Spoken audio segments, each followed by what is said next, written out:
All right, PaulG here, the retired guy. And I got a question for you. How often do you think, or how sharp is your sword? Yeah, I know you're probably wondering, like, what the hell's he even talking about? Okay, so let's get into it. Maybe you'll understand this one.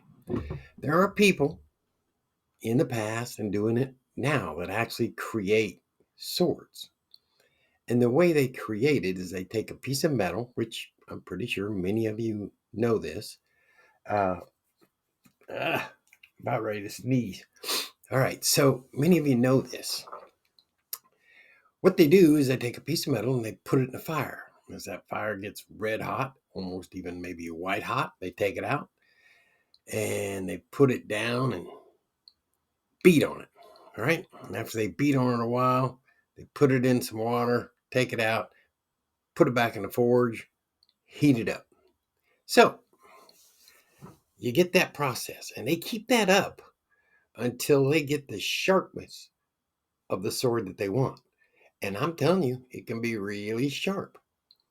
And in that is a life lesson. So let's go that way. You start as let's just say, maybe right after high school, about that time. You're at that point where you're going to pick a metal. What kind of a sword you going to have? So you pick that metal. And what you do is you stick it in the forge. And by sticking it in the forge, maybe you go to college. Maybe you start working out in the world. Maybe you go to trade school. You figure out something. But each time when you're in that particular experience, you make mistakes. We all do. But you learn from those mistakes. And what that means is you're getting hammered pretty good sometimes in college or maybe that first job or military, whatever you go into. At the first, you're going to get hammered. And you're going to get hammered quite a bit because you're still new. You're still a fresh piece of metal.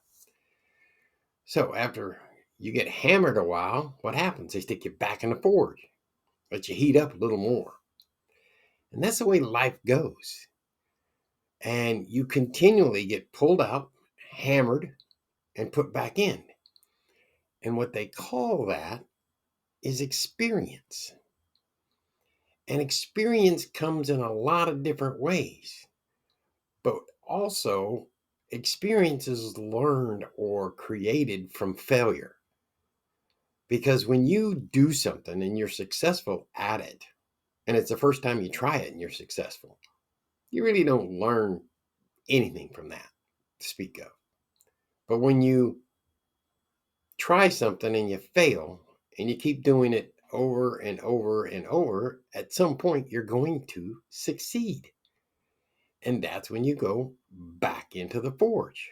But that's your experience. You've been hammered, you're a little sharper, back into the forge. And then you came out and you continue to get hammered. I still get hammered at my age, but I'm pretty sharp. I've learned a lot of things over the years. You will too. So now I want to come back to the original question. How sharp is your sword? Only you know the real reason. And if it's not quite sharp enough to the point where you're at, maybe it's time to make some mistakes, learn some things. That's why I'm doing this. I'm learning. You guys have an amazing day. We'll talk more later. Bye.